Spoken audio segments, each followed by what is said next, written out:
What is going on, everyone? Welcome back to the BBP podcast. That's Business Biblical Professionals. This is episode number 9. I can't even believe it. Episode number 9. Thank you guys so much for all of the support that you guys do and watch all the videos. But today we've got a very special guest. All of our guests are special guests. Let's be honest here. We've got Mr. Bradley McCoy in the house. Bradley. Welcome, Bradley. What's going on? Excited to be here. Yeah. So for those that don't know you personally, or for some of our audience that just hasn't connected with you, tell us about yourself. Tell us what's going on in your life, who you are, what do you do, that kind of whole thing. Yeah. Well, my name's Bradley. I live here in downtown Minneapolis. I work at Target Corporation. This is actually going to be my 20th year. And I am married to my beautiful wife, Michelle. We live here together. We're working on starting a family, which we're excited about. I guess I can tell you a little bit. So at Target, I help lead our learning and development teams and part of our sales teams for our advertising unit called Roundel. And probably the thing I'm most passionate about at Target is I get to chair our Christian network and what it looks like to live your faith at work at Target, both not just at headquarters, but all across the nation and world, which is really exciting to see what God's doing in Target. And then also I'm a volunteer at River Valley Church. And so we're a block away from our church. We love what we're doing there. We lead small groups. We lead street team every Friday. And it's exciting to see what God's doing in the city of Minneapolis. One of the things Michelle and I love doing together is global teams. And so we just got back from Thailand and we're about to lead a team to Barcelona in a few months. Wow. And so God's doing a lot and we're excited for this season of life and what's in store. Yeah, awesome. Those global teams have got to be such an awesome experience. Tell us a little bit more about what does that look like as far as from a traveling standpoint, sharing the word of God. Yeah. So Michelle and I, we lead at least one global team with River Valley every year. And I love it because it's a mix of all kinds of people. So I try to bring a few of our Christian network leaders from Target. We have people from our small groups, people that sign up from River Valley. And normally it's anywhere from 12 to 20 people. And everyone has their different gifts and strengths. And so we try to play to that and use people where they're strong and where their talents are. And so going to Thailand, we worked with a lot of kids. We helped do some construction work. We also did a lot of outreach, and it was just absolutely incredible. And in Barcelona, we're working at, hey, what does it look like to maybe do some businesses missions and do outreach and help with some of the new properties that the church we're going to be working with has acquired. So it's awesome. I would say the most important thing is the transformation of the individuals' lives that go. It's wild. I'm still getting texts from Thailand 2 months later. Wow, God really changed my perspective on how I should show up at work or how I should carry my life of generosity. And so I love the transformation. It's not about us going and just doing things, but it's really about what God does in our heart on the trips. Wow. Yeah. One thing about Bradley that I know of him is that he's always busy and always keeping, different priorities, intact. So just curious, how do you manage all these things? Especially we have a very high up role at Target and you're super busy, but how do you still kind of keep up with faith? And even spend time, at global team, right? What are some of the strategies that you employ to keep, have work-life balance, so to speak? Yeah. So it's all about priorities and what you're going to focus on. So for me, early on in my career, in my 20s, I worked way too much. I was doing, 80 hours a week, just really trying to crank and work my way up the ladder. And one of my good mentors, Lindsay Willis, she challenged me to say, hey, are you living with the end in mind? And ask, hey, would you be willing to create a life plan? And it really allowed me to look through all the buckets in my life where it's what do I truly want at the end of my life? Do people say Bradley McCoy was all about? Mm-hmm. And is that just my business and what I achieved in the business world? Or is it my family and being able to be generous and being able to travel and to build relationships with my friends all around the world? And so I did that. And I think that is probably my guiding light when it comes to where I spend my time. I have a limited amount of time that I can spend with people. And so I look at, hey, my family is first and foremost. How do I make sure that I'm creating moments throughout the year where I get to bond and connect. And then it's like, hey, the people that I'm in charge of leading, how do I spend quality time with my teams, with my volunteers at River Valley and street team? And so looking at where my priorities are and then spending my time there is so key. And oftentimes you are going to have things that conflict, and you have to understand what are your top priorities. And when you do, it's really easy to say yes or no. I'm kind of a yes guy. I'm like, I get one life. I need to do it. But when I know what's the most important, it allows me to really set priorities against where I want to spend my energy and time. And it becomes more and more natural to you. Like, I don't have to, let me go look at it. It's like, I know this is where I should be with Michelle. Yep. Or I know this is where I should be with my family for Friendsgiving and connecting, versus like, hey, this is the only time I can be with my team. We're going to make it happen. And I'm going to have to say no to the other things that people are asking me to do. Yeah. Yeah. Sounds like huge calendar management. I operate off of a calendar. Like everything that's on that calendar, I'm doing. Everything that's not. Yeah, I am an Outlook guy. So if you are not, if we say we're hanging out, Takashi knows this, and you don't get a calendar invite, you probably should follow up, because it's not happening if it's not on my Outlook. Yeah, send a calendar invite. Did you find that helpful, actually? Oh, I don't know how if I don't have my calendar, Michelle and I, even when we got married, like one of the big things was like, well, you put everything out there. Like we had to figure out how did we communicate via our schedules. And we both, every time we have something, whether it's, hey, I'm hanging out with a friend, or hey, we're going to do something after work, we both put that on each other's calendar to have a really clear communication. Because if not, it's really hard to be like, oh, I promised we were going to hang out with someone, but oh, it wasn't on the calendar. So yeah, I'm with Blake. I live and die by my Outlook calendar. And it actually, from a spiritual standpoint, when I do my quiet time, I actually pray for all the meetings that I have each day, which allows me to really enter in with a heart that's ready to be present with people, versus just using it as a checkbox. Oh, where do I got to be next? Where am I going? I'm like, I can really go, okay, God, I'm meeting with 7 direct reports today. What do you have for me in those moments? Or, hey, it's a client meeting. Or, hey, we're doing global team tonight. God, where does my heart need to be showing up? And how can I be present? Yeah. How does that affect I know it's probably a big positive impact, but it sounds like, with your marriage, that sounds like communication is a really big part of any, prominent relationship. But tell us about how like that helps your marriage, because communication. Yeah. Yeah. We always, it makes things really clear. And then like if I'm a big calendar guy, so I'll just throw things out there. And then if we haven't, like we usually need to agree, right, on, hey, how are we spending our time? And so it creates those moments where it's like, okay, you say you're going to this birthday party, or we're going to go do this hang with friends, or we have a deacon meeting that's coming up. Like, what's the most important thing? And so it constantly forces us to communicate around where do we want to spend our time as a family. And the cool thing is, a lot of people like get nervous. Oh, I'm getting married, I'm gonna have less time. It's like, I actually feel like we have more time, and we joke around like, hey, we're Team McCoy. So today is a great example. Michelle's dad is randomly in town. He's from Hawaii. We don't get to see him that often, but we also have a deacon meeting that deacon meetings don't happen maybe once every 4 to 6 months. So it's like, hey, Bradley, can you go represent Team McCoy?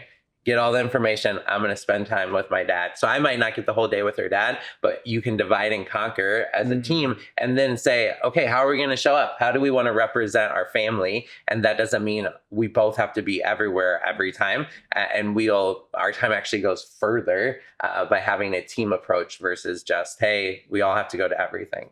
Right. Yeah, that's definitely important. Okay, and I kind of wanted to transition a little bit towards Target. What are some of the things that you find most challenging about your current role or previous roles? And what are some things like or I like to say opportunity areas, but also what are some things that you are really thankful for and that you feel like you're good at? Yeah, I'm a big relationship guy. So anytime I can be with people and connect, and even with the pandemic and switching from hybrid to in-person to remote, like anytime I can build relationships, I'm doing well, and I'm loving life. And everything we do in business is centered around relationships. So if you have healthy relationships, you usually have healthy business outcomes. If you're communicating clearly, if you're unified as a team, you're moving projects forward quickly, and you're on the same page. And so I would say that's one of the things that I love about just Target in general. We are a huge, complex matrix organization. Part of our team's in India, part of it's here in Minneapolis, and then we have I have the team members all across the United States. So being able to build and connect on those relationships is so very important. I would also say that's one of the complex things, right? Right. It's like, well, if you're not here in Minneapolis, how do I regularly connect and build that trust? Because if you don't have trust, it's really easy to go like, well, is that person even working? They're out, you know, in New York or Florida. Like I don't get to see them that often. And so how do you stay regularly connected and build that trust? And a lot of that comes back to how do you genuinely care for the people, not just the business outcomes? And so for me, that is something that I am very passionate about. So if someone is having a kid or not feeling well, or there's an emergency in their family, how do we make sure like you can go be with your family and the business is going to take care of the business? Like we have a team and a structure that's going to be buoyant and continue to move forward while that season of life, whether you've lost a loved one or, you know, have something happening, you can be present with the people who are most important. And I believe that team members will be really loyal when they see that you're actually putting them first, not the business, not yourself. And it's a way to be able to show love. And so I would say that is one of the complex things. I would say the other thing is allowing people to be their authentic self. And I love leading the Christian network because I'm like, hey, as a Christian, Target wants you to show up how you are. So if that's like, instead of saying I'm sending good vibes or thoughts your way, if you're a person of prayer, you say, hey, I'm praying for you. Is there anything I can be praying for you about? And it's cool that Target actually creates this space where they're like, be yourself, be your authentic self. And so that means like me living out the fruits of the Spirit at Target, me sharing that it's my faith that drives everything that I'm about. And so that is the thing that I think is a really beautiful opportunity in my workplace, especially. And the challenge would be you have people that don't agree with you and don't like you and have different worldviews than you. And the beautiful thing is I get to love those people. And actually, I've had so many instances where people that were, let's say, antagonistic because I led with being a person of faith, now go, well, wait, you don't hate me. Like you actually love me and you might have different points of view than I do. Right. And so it's actually slowing down to build a relationship with them and to hear where they're coming from and just to love them. And most of those relationship things come back to you could be offended right away by someone saying something you don't agree with, or you could slow down and go, and you must have an experience that is pretty hurtful with the church. Let me hear more about where you're coming from and just love that person, slow down and be like, hey, I follow Jesus and Jesus tells me to love everyone, including my enemies, which is a high bar for any place in corporate America. Because right now it's like, if you don't like someone, you're going to tell them what's up. Yeah. And that's not what Jesus said. He said just to be humble and kind and love people. And if we do that, I believe we really differentiate ourselves from everyone else who's trying to do good in the world. Yeah. One of the things I noticed about you is that you're really good with people, but at the same time also really good at your job, right? Mm-hmm. The competency part. So just because when you were starting out, again, not everyone started out at Target would be in an executive role today, right? Whatever 20 years. A lot, as a matter of fact, might even argue that's probably the top 1% who can be in that leadership role.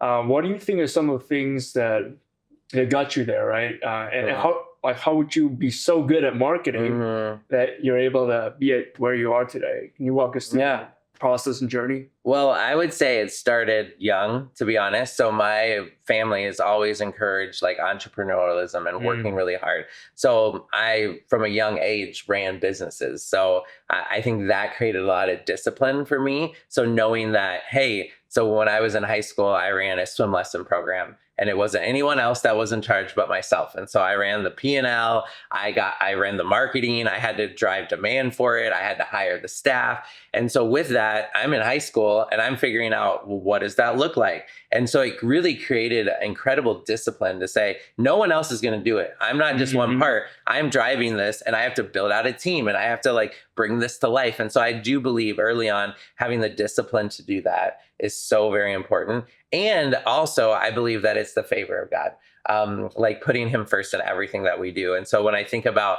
Target and some of the paths that I could have taken, I can clearly see God's hand on my career. And even now, when it comes to like a lot of what I do is interviewing, hiring people, building out teams.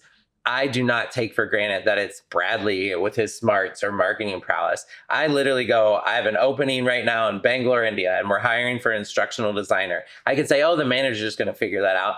On my prayer journal, it's, Lord, give us the right person in Bangalore, even if it's not someone reporting to me, for this role, who will be unified, who will bring like joy, who will work hard, and like give us the wisdom to pick the right person, not the person on paper, but the person who's actually going to deliver and unify the team and bring them together. And I believe that God has blessed me, even with people that I shouldn't be able to find, like the unique, like how are we going to find someone with media background, learning and development experience in retail media in Bangalore? Like, okay, and God always shows up and he always delivers. So I would say putting God first in all of that does, and it's not just to say it, like there's been so many moments where like only God could have done that, like with my career. So I would say the discipline of learning early on, but most importantly, like putting Christ in the front and center of your business is so important. And the last thing I'll say is a good leader empowers others.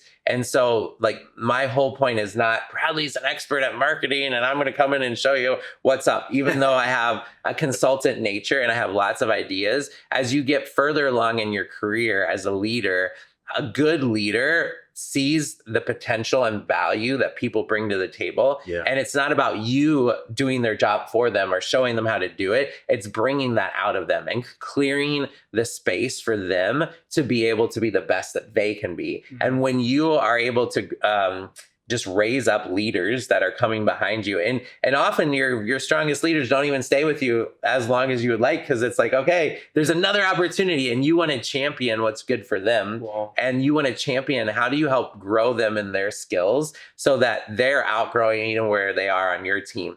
And when you do that, people are going to be thankful. And they're going to come back, and that it's beautiful. And you're getting filled up because you're leaving a legacy that's way bigger than yourself. Yeah, that's good. And, you mentioned a good point that, ultimately you're doing things through your team. But at the same time, though, you almost got to be one step above, your team, right, so to speak. So just curious, how do you get so good at marketing? What was it like to get you where you are? Do you read a lot of books? Do you meet a lot of people, have mentors? Yeah, there's a little bit of everything, but I would say the biggest thing that has influenced me is the opportunities that I've had to work on really unique projects that are innovative in our space. And so I would say I got to help. I was one of the founders of our retail media network at Target. No one even knew what that was. They didn't even know it was the retail media network. We were figuring out what using data and analytics to really customize and personalize marketing look like, and that all of the brands we sell in store and online would have a huge demand to want to pay for those types of services. And so bringing that to life. I also got to help innovate on a program that we now call Target Circle, which is our loyalty program. Yeah. So I got to drive the strategy when it was called Cartwheel to say, okay, what does it look like? What kind of product should we have within Cartwheel, within Target Circle? What should the experience look like for our guests? What should it look like to monetize that loyalty program? And so those are the things, like through experience and drive, being able to have those opportunities. And I would say it's not just, okay, Bradley, you're at Target, you're getting those, right? Every time I get an opportunity to drive something, I think the most important thing as a leader, and this is what no one else can do, is cast vision and create really clear roadmap on where you're going. So if you're not casting vision, no one else is going to be doing it, and they're going to be pulling it in a million directions. And so for me, even the simplicity outside of business, Street Team is a great example. Showing a vision of where we're going and how we could get as many churches as involved as possible and creating a culture around that was important. It's not me bringing it all to life, but it's creating that vision of where we're going. Same thing in the business world. Well, what does it look like to create a retail media network? What does it look like to really drive demand with marketing solutions? And so when you have a clear vision on where you're going and it's differentiated, then people can come along beside you and help bring that to life. So I would say that is one of the most important things when you're looking, like you're having these experiences, but if you take the opportunity to drive vision and set the mission and how you're going to get there, and then to let people run to do that.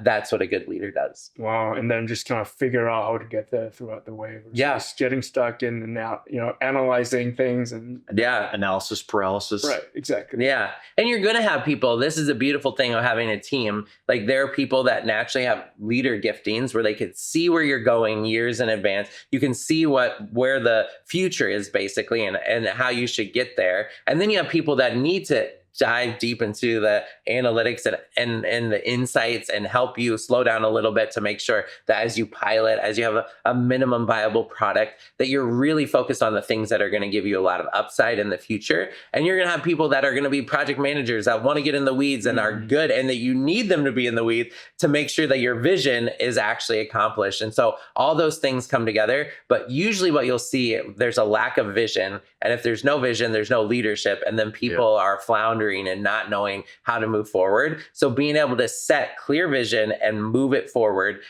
is where I see people be able to differentiate themselves as leaders. Okay. Yeah. Cool. Looks like we're coming up at that time. So now we're going to transition into what we call the final 4 questions. So we'll basically just ask you 4 questions. Great. And then we'll go from there. So the first question in the list of the 4 is, so besides the Bible, we know the Bible is God's word and it's true. What's been a good either business book or Christian related book that you have, that you've loved or that you've recommended to someone? Okay. Like we got a stack of Well, Takashi told me this, so I got my stack. I'm only going to do my top 2, I think. But from a faith at work perspective, which is the business and faith, the best combination. So Every Good Endeavor by Timothy Keller. If you haven't read it and you're in the business world, you need to read this. It really is it grounds the theology of work and that God's created us for work and what is the purpose of work. So I would highly encourage you, if you've not read this book, to do it, especially if you own your own business or in a corporate setting. And then I'll do a fun one here, the big one at the bottom. They're just actually releasing this movie, Bonhoeffer. So this is his biography. Yeah, and I saw the posters. And so I'm going to go see the movie, but you can see it's a giant book. I flew through this book, and it really this is an example of leadership at its peak. And so Bonhoeffer was a pastor, theologian in Germany during World War II. And he went against Hitler and the regime and stood strong as a pastor. And it really not only is it inspirational and really easy, I flew through this. It was just a great way to say, that's the leader I want to be. I want to stand up to things that I don't believe that are going to help my family and vision and culture. And I'm going to be a man of integrity, even if it costs me, and it could cost me my life. So super inspirational. So if you haven't read Bonhoeffer, I would encourage you to do it and then go watch the movie that's coming out this Thanksgiving, actually. Nice. Awesome. Yeah, those are probably, I have a whole stack to the right. But if you want any more, feel free. Reach out. I have a library for our small group so they can pick whatever book they want from my top picks. So, but readers are leaders. There and if you you go. don't read, you're not going to get very far in life. Yeah, absolutely. All right. Question number 2. I know you kind of talked a little bit about, so relationships are really big for you as an individual. But what kind of gives you an edge over everybody else in your market? Because marketing is just such a huge, Target is a huge corporation too. What makes you you? What makes you stand apart from everybody else? Yeah, that you thought nobody has it. What's the edge? Yeah. Well, I would say for me, being able to live out who I am genuinely, and I am a driven individual that has vision. And I would say what is uniquely Bradley is you're going to get when I walk into a room for marketing, I'm going to bring people together and start to coalesce a vision around where we're going to move forward. And it's fun because I believe the joy that the Lord's given me draws people in, and that is a differentiator. So people, the ability to rally the troops and to get people behind something, that often is where ideas go to die. Oh, I have this great thing. And I believe God's given me favor across all of the organ, even outside of marketing and Target, to say, okay, if we need to get this, let's get it moving. And I can pick up the phone and call people. And I would say that's probably my marketing superpower. It goes back to like, I'm not the smartest marketer. Like I have really cool, fun experiences, but the ability to influence and to keep things moving forward. A lot of people like go to a big corporation and it's like they smother. They like don't know how to move it forward. They don't know who to connect with. And I believe that God's blessed me with a lot of favor, and being in an organization for 20 years as well. There's just a lot of connections, even as people move in and out, where you can really move projects that have viable impact forward quickly when you have those relationships, and to do it in a way that's joy filled and not like, oh, you have to do this, or I'm politically forcing you to do something. It's like a lot of people are like, I want to do that for you. How can I help like come alongside of you with that favor? So Yeah, great. All right, third question out of the four. I know you shouted out River Valley Church. Shout out to River Valley. But is there like a ministry that you're currently supporting or that you're actively involved in? I know you've got a laundry list of all of them, but what's one you'd shout out? Yeah, I'll just say, I mean, you guys hear me talk about this all the time. Street Team is something that I absolutely love. So River Valley sponsors Street Team, but it's not a ministry of River Valley. It's actually Life Center. And so for those of you in Minneapolis, every single Friday night, 6:30 to 9:30, we go out and we love the people of Minneapolis and that are on the streets of Minneapolis. And so we have about a dozen routes that go out and about 100 people a week. And in the winter, we bring hot chocolate, gloves, hand warmers, and we just care for the people that might not be sheltered or might be coming to and from work, and just love them, just encourage them for the day. A lot of people will rush through their days or even be on the streets and not anyone recognizes them, says their name, or looks them in the eye. And so we just love people on Friday nights. We look people in the eye. We learn about their stories. We'll bless them with a hot chocolate or a hand warmer just to recognize that they're loved, they have purpose and value in this world. And it's a really easy way, especially if you're a Christian, to practice what Jesus has asked us to do, and that's to care for the poor and hurting in a city. And so every Friday night, we get to do that with Life Center, 6:30 to 9:30, and it's incredible. Michelle and I, anytime we're in town, we go because it changes our perspective on how we live our life. Awesome. Yeah, thank you. And then so for the fourth and final question, I know we're kind of running a little bit short on time here. What is the best advice that you have given someone or that you've received? It could be either business or faith-based. I will go back to what I said earlier. You should be living with the end in mind. If you don't know your priorities and what you want to get out of life, good luck. If it's I want to create a business empire and make as much money as possible. Okay, well, there's a lot of other things in life that are probably important, and you should slow down and really say, God, what do I want people to say about me when I've completed my time here on earth? And the Bible describes our lives as vapors, as mist. And so our lives are like that. They go so quickly. And so the best business advice I got was, how do I live with the end in mind and know what are my priorities and where I want to focus my energy and effort? And when you do that, it becomes really easy to say yes and no to things and to live a life that's fulfilled, to live a life that brings you joy and contentment versus just rushing after the next business opportunity, running to say, I'm going to do these things. And the Bible says you can say that, but it's only God who's going to make things like actually happen. And so when we know what our priorities are and where we want to anchor our hearts and our lives and spend our mission, and especially if it's business, if you're going to do business just to make money and just to have an empire, good luck at the end of your life feeling content and satisfied. But if you do it to be a blessing and to be generous and to take care of the people that are in your world and to be a blessing to the world, all of a sudden your world gets really, really big versus really, really small on the one business, on the one stream of revenue. It can become massive, and watch what God will do when you live with the end in mind. Well, unfortunately, that's all the time that we have for today's episode. Thank you so much, Brad, for sharing and pouring out your wisdom for us. This was episode number 9.